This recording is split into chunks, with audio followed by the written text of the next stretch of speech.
Hey everybody, welcome back to the Train Hard, Recover Smart podcast. So this week here, I've been talking a lot about, um, mind and body. So, again, everything is being worked in, you know, to where if we just take care of ourselves, things will, you know, will be better for us. Especially with the potential of another pandemic coming. Yeah, we have to work on ourselves to be healthier, to build our immune systems, because as it's been seen that vaccines sometimes do not work. So, this week here, I started off, with mental health and fitness and preparing for the uncertain future.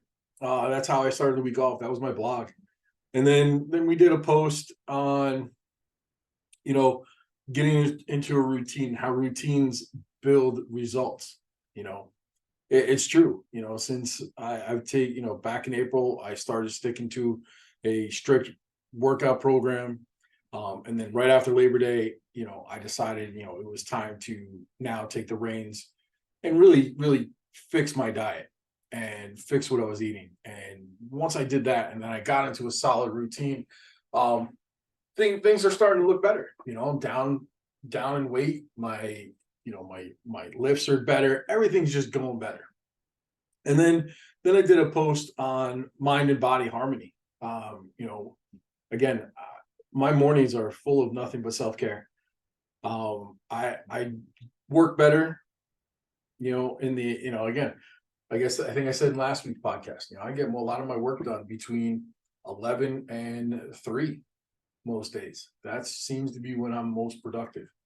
And a lot of entrepreneurs will tell you, hey, no, you got to get up at 5:30 and do this. Yeah, as I talked about in previous episodes, that just doesn't work for me. So I've, again, really this year have started putting me first, and that's the biggest thing.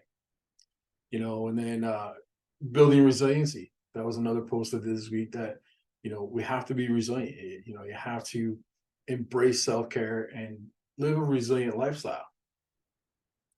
So, today, we got a topic that hits close, mental health and fitness, especially in the light, again, as I said before, of another pandemic. It's no secret that 2020 threw us for a loop and our mental health took a hit. The pandemic brought about a surge in stress, anxiety, and uncertainty. But here's the thing: we can't predict the future, but we can prepare for it. And that's where our fitness and mental well-being come into play. So today we're going to dive deep into why it's crucial to start working on your mental health and fitness now, with the looming possibilities of another pandemic or any other unforeseen challenges. You see, folks, the connection between your mental health and your physical fitness is nothing short than incredible. Regular exercise has been proven to be a powerful tool for managing stress, boosting mood, and building that resiliency. I've seen it myself, as I've talked about, as I started today off, especially a consistent exercise routine, taking control of my diet, practicing self-care, have been game changers. It's not just about looking good. Okay. We're not all going to have six packs. I'll tell you right now, I don't have one. Do I want one? It'd be nice, but it's not my goal. It's about feeling good and being prepared for whatever life throws at you. Well, why is it even more crucial now? Okay. Well, we're living in a world where uncertainty has become the norm, whether it's another pandemic, economic challenges, or personal crisis. We need to equip ourselves with mental and physical fortitude to face these challenges head on. I emphasize that taking care of your mental health is not a sign of weakness. It's a testament to your strength. Self-care, mindfulness, and seeking professional help when needed are essential components of our mental fitness toolkit. So where do we start? How can we build this resilience for an uncertain future? Well, it begins with self-awareness. Understand your stressors, your triggers, and what self-care practices work best for you. This week here, If you follow me, you know I do my cold plunges, and I found them to be a complete game changer. But the one thing that I've started doing, and I started doing it this week, and it has taken my cold plunges from being good to great. I've started doing a 5-minute meditation while in the ice bath or cold plunge, while in the water. That has changed a lot of things for me. You know, the mental clarity and everything that I would get from the cold plunge.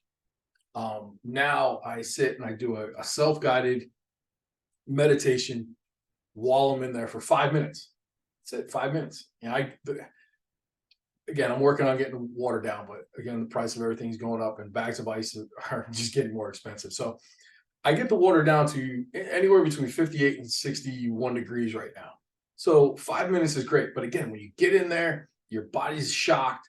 And then I start to, I listen to the meditation, I get my breathing under control. And it has now just taken everything, because I was doing them both separate. I was doing my meditation, I was doing my cold plunge different. Then I put them together and it was just a complete game changer. Okay.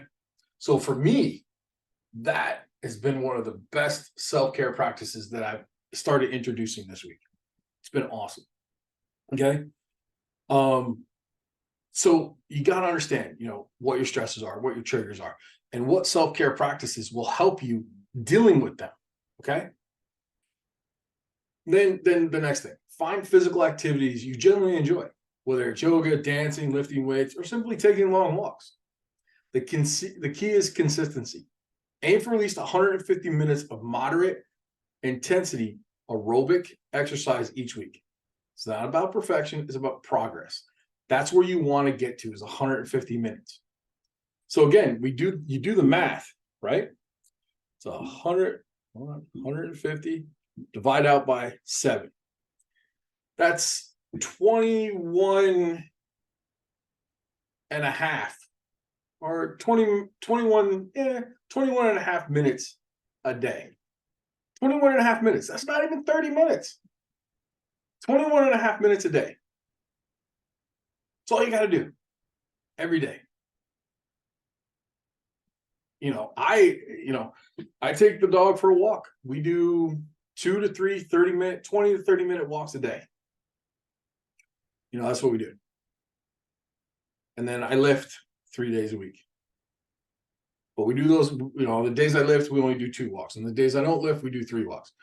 But again, it's gotten into my routine. We do 1 in the morning, 1 in the afternoon, and then 1 at night. And then again, if I lift, we do 1 in the morning, we do 1 at night, because I lift in the middle of the day. Okay.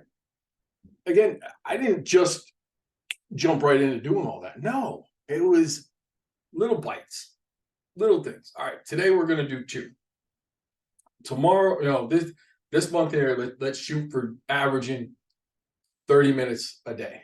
I don't know how many of you have smart watches, but I have an Apple Watch. My Apple Watch has Apple Fitness. So I set it to where every day I want to do 40 minutes of active work or workouts, 40 minutes. So that's my goal. I want to hit that 40 minutes every day. Okay. And then I set my active calorie burn at 700, and stand, I set it 6. Okay. By doing that, by using the technology and stuff that we have, it works great. It helps me keep on track. It actually motivates me a little bit, and gets me going. Okay. So you have to, start off slow. Be like, hey, this week I'm going to do 3 walks. Next week I want to do 4. Just get moving. Okay. Or whatever you want to do. All right. Now, the next thing, again, we can't forget about the power of a healthy diet. When we eat, what we eat impacts not only our physical health, but also our mental well-being. Nutrient-rich foods can boost our mood and cognitive function. Okay. How many of us feel like crap after having going to McDonald's and loading up on fries and a Big Mac and a soda, and then you feel like shit the rest of the day, right? Or for at least the next 3-4 hours, right? That's what happens. But if you sit down and you have some, homemade steak and some rice and some veggies, you feel a lot better. Okay. So by watching what we eat and cutting back on the processed foods and, giving our bodies what it needs to perform at a high level, you know, is another big time game changer. Okay. Can't keep pumping us full of, processed foods. There's always options. Okay. So again, it's about creating a lifestyle that prioritizes your mind and your body. Because when you do, you're not just preparing for another pandemic, you're preparing for anything life might throw at you. You know, um, again, if you have a self-care routine that helps you deal with your stressors and your triggers, or if you have a routine where, or you have a release valve where you can let things out to where the stress just doesn't eat at you. Having that will definitely improve your life. Okay. So, you know, again, we have to start taking care of ourselves, right? We can't just keep going along in what we're doing.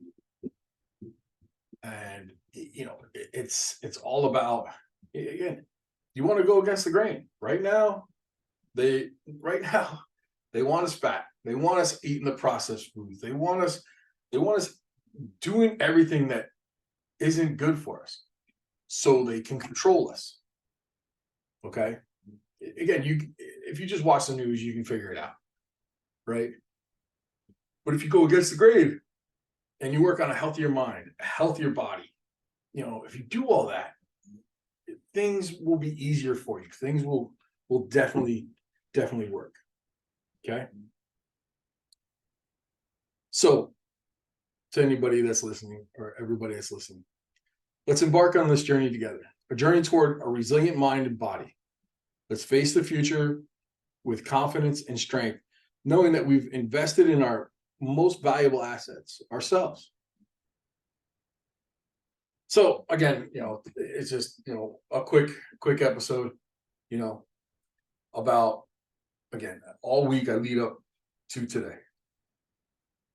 I start with my blog, I do 3 posts, and then I get on here and I share my thoughts about the topic I chose for the week. Okay. And again, this whole week has all been about mind and body and building resiliency and making yourselves a priority to where we can face anything that comes at us in the future. Okay.